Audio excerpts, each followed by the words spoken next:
Road Racing Championships at Victoria's Phillip Island this weekend. It's also round 4 of the R3 Cup. And as you can see, I'm not racing again this weekend, and that's probably because these young ones are way too quick for me. What we've decided to do this weekend with the AMCN bike is to put another hot shot on the bike, and this weekend it is Moto3 rider Tayla Ralph. Tayla, welcome this morning. Thank you very much.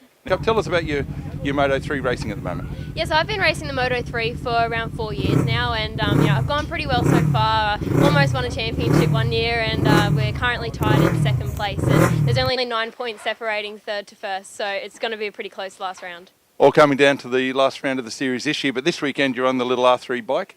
So what we're going to do, we're going to let you go out for qualifying and practice, and then come back and have a bit of a chat with you about what you think of the bike.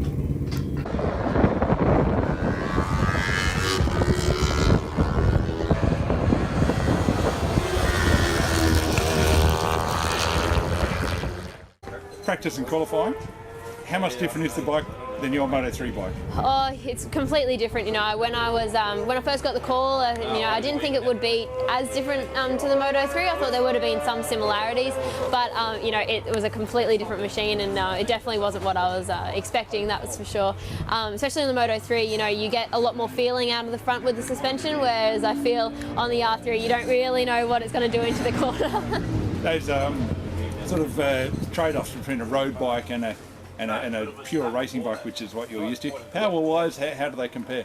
Well, I didn't think that they were too much slower than the Moto3 until the Moto3 actually passed me on track, and then I realised the actual speed difference between the two bikes. But I think mid-range they're not too far apart from the Moto3, but it's mainly just like this, the speed coming out of the corners and the top speed that's the main difference, definitely.